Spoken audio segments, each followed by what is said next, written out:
आवश्यकता होगी। 2023 में अमृत भारत स्टेशन स्कीम के अंतर्गत 1337 स्टेशन उपक्रमित होने थे, जिसमें से 101 पश्चिम बंगाल में थे, जिसमें केवल 3 सालों के अंदर 3 ही पूर्ण हुए हैं। मंत्री जी बताएंगे कि पश्चिम बंगाल के विरुद्ध विषमता, विद्वेष और पक्षपाती रवैया क्यों है। माननीय अध्यक्ष जी, माननीय सांसद महोदय ने एक ऐसा आक्षेप किया है जिसके पीछे कोई तथ्य नहीं है, पश्चिम बंगाल के लिए माननीय प्रधानमंत्री जी ने रिकॉर्ड बजट का आवंटन किया है। ये माननीय सांसद महोदय जान लें कि 2009 से 14 यूपीए के पीरियड में जहां मात्र 4,300 करोड़ रुपए का बजट होता था, आज माननीय प्रधानमंत्री जी वह पश्चिम बंगाल के लिए 14,205 करोड़ रुपए का बजट देते हैं और एक प्रोजेक्ट में लगातार फॉलोअप चलता है। मान्यवर अध्यक्ष महोदय, मैं आपके माध्यम से मान्यवर सांसद जी को रिक्वेस्ट करना चाहूँगा कि कृपया जाके अपने मुख्यमंत्री जी के पास में पश्चिम बंगाल के रेलवे प्रोजेक्ट्स को एक्सपीडाइट कराने के लिए रिक्वेस्ट करें। पश्चिम बंगाल के प्रोजेक्ट्स में जहां 4,662 हेक्टेयर जमीन एक्विजिशन की जरूरत है, मात्र 27% लैंड एक्विजिशन हुआ है माननीय स्पीकर महोदय। और उसके बाद में कई ऐसे प्रोजेक्ट्स हैं, नवद्वीप घाट से Nabadwip Dham new line 0 land acquisition, Kalyanganj से Buniadpur new line 0 land acquisition में कई नाम पढ़ सकता हूँ माननीय अध्यक्ष महोदय। मैं आपके माध्यम से माननीय सांसद महोदय को पूछना चाहूँगा कि उनकी सरकार का पश्चिम बंगाल की जनता के प्रति इतना विद्वेष क्यों है। श्री प्रताप सारंगी जी। सर, अधिष्ठाता महोदय, मान्यवर मंत्री से आपके माध्यम से मैं जानना चाहता हूं कि बालेश्वर अमृत भारत स्टेशन के अंतर्गत है, इसका निर्माण कार्य कब तक संपूर्ण होगा और बालेश्वर जिला में, बालेश्वर लोकसभा में और कौन सी स्टेशन अमृत भारत के अंतर्गत है, इसके डिटेल्स में जानना चाहता हूँ। नमस्कार। माननीय अध्यक्ष महोदय, श्री प्रताप सारंगी जी हमारे बहुत ही वरिष्ठ नेता हैं, बहुत ऐसे सांसद महोदय हैं जिन्होंने अपने जीवन को बहुत कठिन परिस्थितियों में निकाल के जीवन को गुजारा। मेरा इनके साथ बहुत लंबा व्यक्तिगत संपर्क भी है। बालेश्वर स्टेशन को अमृत भारत स्टेशन के तहत बहुत ही एक अच्छे तरीके से डेवलप किया जा रहा है और इसके डिज़ाइन में माननीय सांसद महोदय जी ने भी बहुत योगदान दिया है, मैं उनका धन्यवाद भी देना चाहूँगा। और साथ ही साथ बालेश्वर के जन ने किस तरह का डिज़ाइन हो, वो सभी के साथ एक कंसल्टेटिव प्रोसेस के तहत इसका डिज़ाइन किया गया था और काम भी बहुत तेज़ी से इसका अच्छा चल रहा है माननीय से। Question number 164, Nilesh Lanke.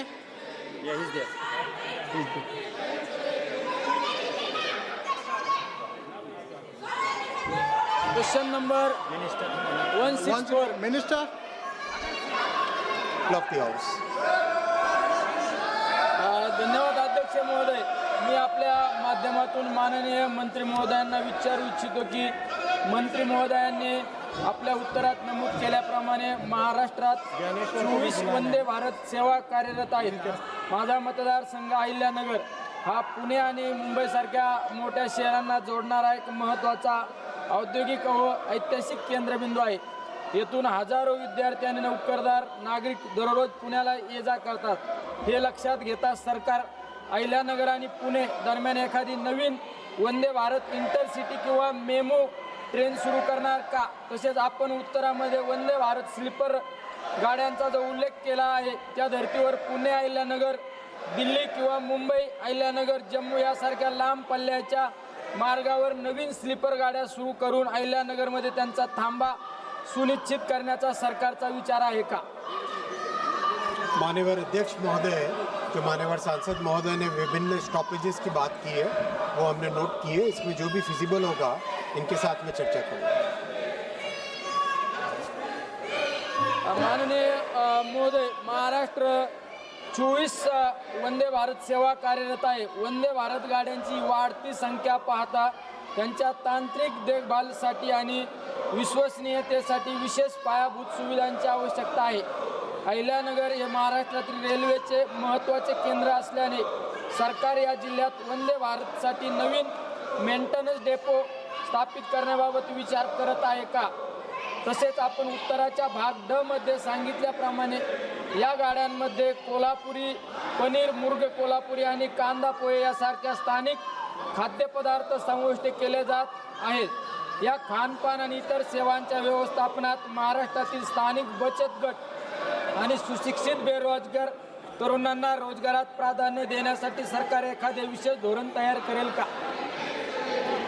माननीय अध्यक्ष महोदय, महाराष्ट्र में रेलवे के डेवलपमेंट के लिए बहुत ही एक विस्तृत तरीके से काम चल रहा है और उस विस्तृत तरीके से काम चलने के साथ ही साथ महाराष्ट्र में बजट भी बहुत ही एक पहले कभी इतना बजट नहीं दिया गया था, वैसा बजट माननीय प्रधानमंत्री श्री नरेंद्र मोदी जी ने महाराष्ट्र के लिए दिया है। महाराष्ट्र के लिए माननीय प्रधानमंत्री जी ने 23,926 करोड़ रुपए का बजट रेलवे का इस वर्ष के लिए आवंटन किया है, जो कि अगर यूपीए सरकार के समय से कंपैरिजन करें तो यूपीए सरकार के समय में मात्र 1,100 करोड़ रुपए का बजट मिलता था। आज 23,926 करोड़ रुपए का बजट है और करीब 1,50,000 करोड़ से ज़्यादा के प्रोजेक्ट्स महाराष्ट्र में चल रहे हैं। कई नए प्रोजेक्ट्स हाथ में लिए गए जो कि महाराष्ट्र के इंडस्ट्रियल क्षेत्रों को जोड़ते हैं, औद्योगिक नगरियों को जोड़ते हैं, साथ ही साथ जो बड़े एजुकेशन हब बने, जो बड़े टेक्नोलॉजी के हब्स बने, उनको भी जोड़ते हैं।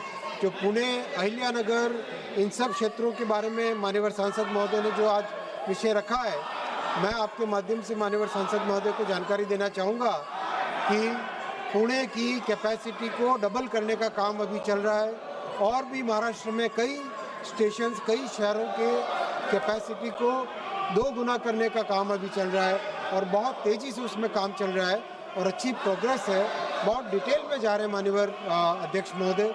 जैसे मान लीजिए नासिक का कुंभ का काम है, तो नासिक के कुंभ में किस तरह से कैपेसिटी बढ़े, लोगों का आना जाना सुगम हो सके, एक एक करके नासिक स्टेशन से पहले 2 स्टेशन, नासिक स्टेशन के बाद में 2 स्टेशन, इन सब पे डिटेल में काम चल रहा है। अहिल्यानगर के लिए भी नए प्रोजेक्ट्स अभी चल रहे हैं। बहुत तेज़ी से काम महाराष्ट्र में चल रहा है। माननीय सांसद दिवेश कुमार जी। धन्यवाद अधिष्ठाता महोदय।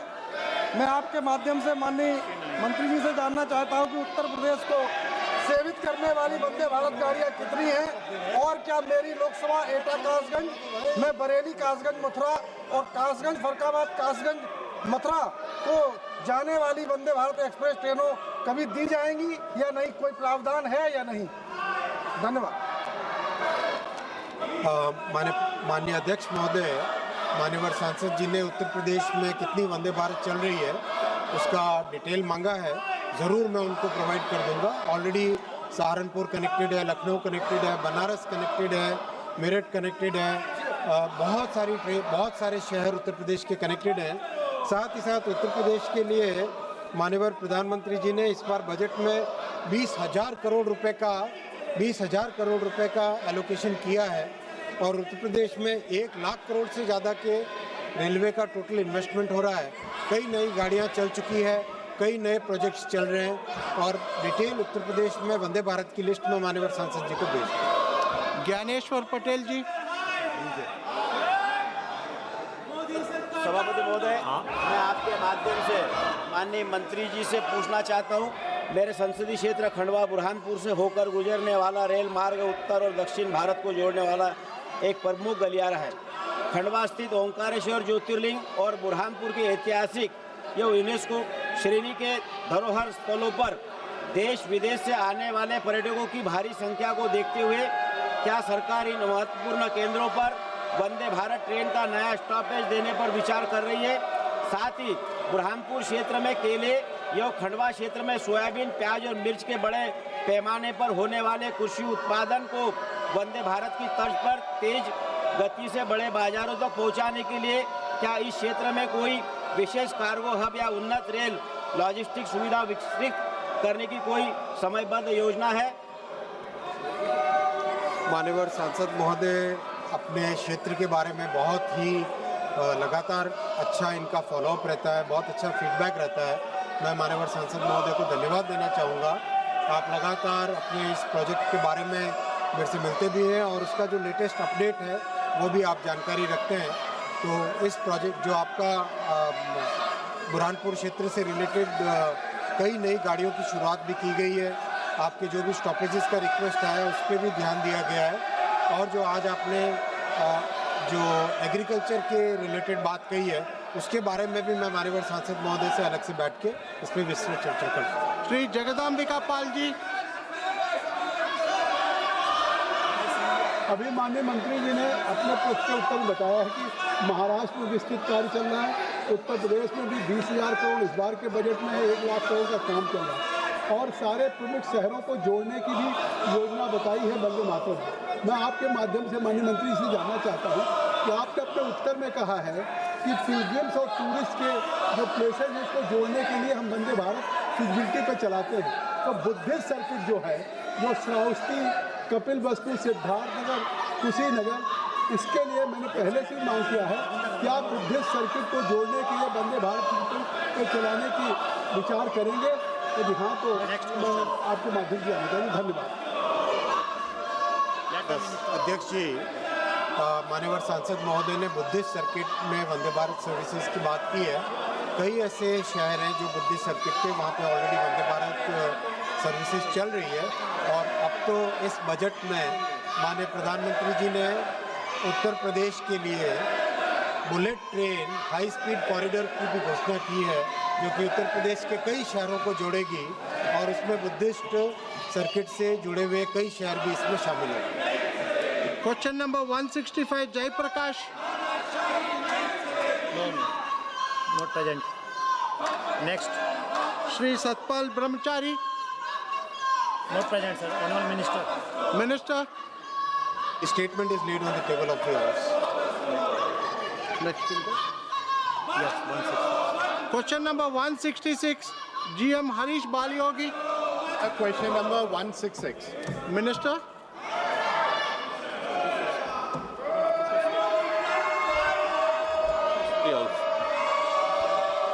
Sir, Chairman, sir, thank you for allowing me to raise the supplement.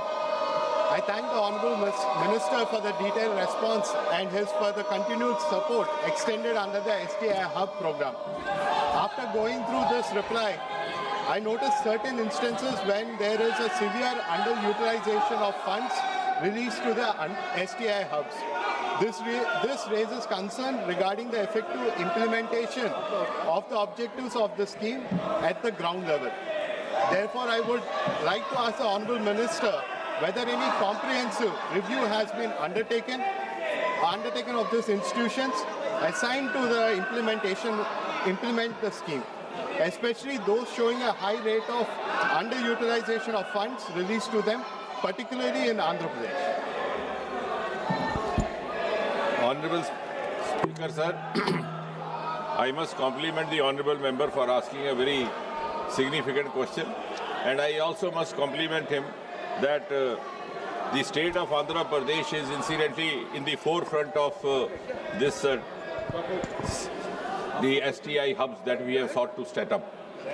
And also because that gives me an opportunity to say that only last week the first ever quantum center was inaugurated, or in fact not inaugurated, the right word would be that the foundation stone was laid at Amravati.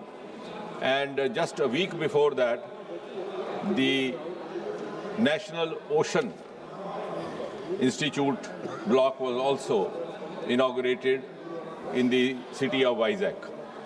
So science and technology as such has received a huge push under Prime Minister Modi all over the country, but we were constrained to slow down till the double engine government took over with the present Chief Minister.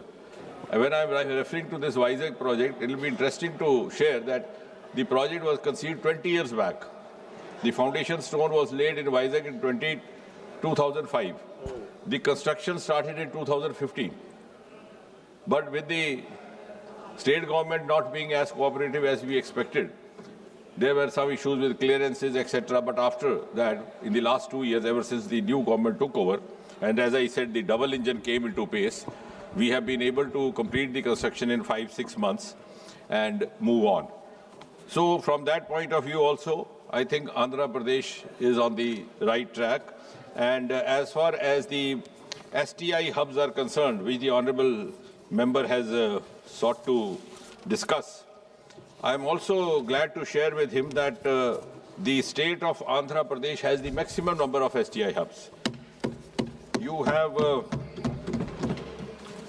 have as many as 8 hubs, and they are catering to different institutes, both public sector and private sector. The number of institutes is also about 14, spread across the entire state. And STI hub actually was also a part of the vision of Prime Minister Modi, who's always been insisting on prioritizing the growth, development and well-being of the weaker sections, including the scheduled tribes and scheduled castes.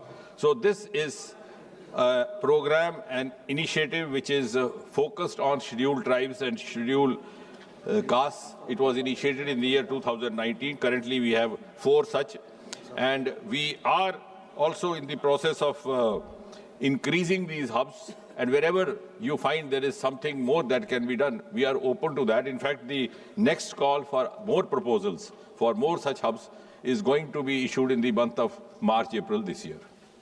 Supplement. Sir, my second supplement was with respect to asking for extension of more opportunities in the STI hubs, but the Minister has kindly answered that in my first supplement, so I will refrain from asking my second supplement. Thank you, Chairman. Bhaskar Bangre.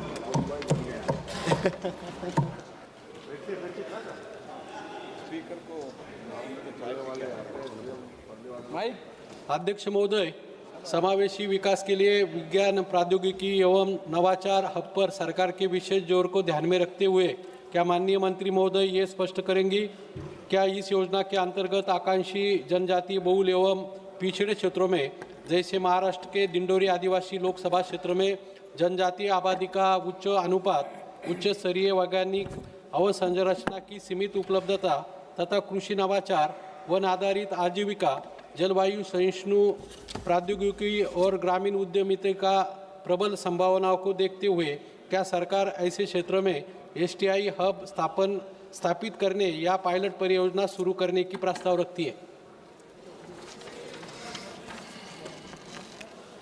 अध्यक्ष महोदय, जैसे कि मैंने पिछले प्रश्न के उत्तर में कहा कि बड़े खुले मन से इस योजना का प्रारंभ किया गया है, साइंस टेक्नोलॉजी इनोवेशन हब, और इसका पूरा का पूरा ध्यान केंद्रित है अनुसूचित जातियों, अनुसूचित जनजातियों और उनके भीतर भी जो अति पिछड़े वर्ग हैं, इन दोनों जातियों में, दोनों वर्गों में, तथा स्थान का चयन भी इस तरह से किया जाता है जहां कम से कम 70% से अधिक इस वर्ग की जनसंख्या हो, और जहां पर भी इस तरह की परिस्थिति होगी या संभावना होगी, निश्चय ही वहां इस तरह के हब खोलने में किसी तरह की कोई हिचक नहीं है, कोई उसमें रुकावट नहीं है।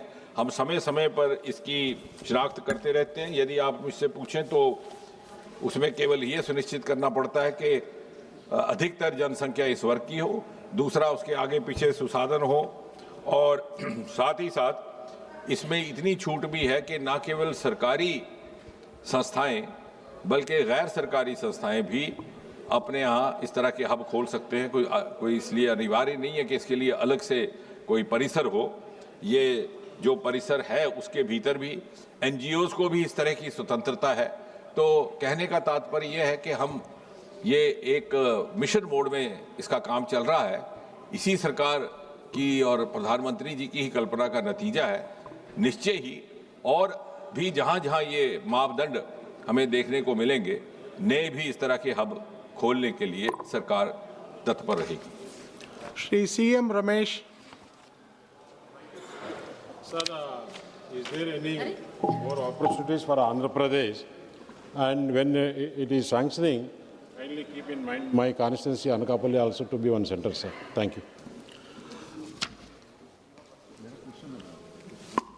No, thank you, Honorable Speaker, sir. Honorable Member Ramesh ji has put across a very positive suggestion. We welcome that. And as I said in response to my earlier questions, we have a very open mind. We are not averse to it. Already, Andhra Pradesh is ahead of all other states in that it is having 8 hubs, and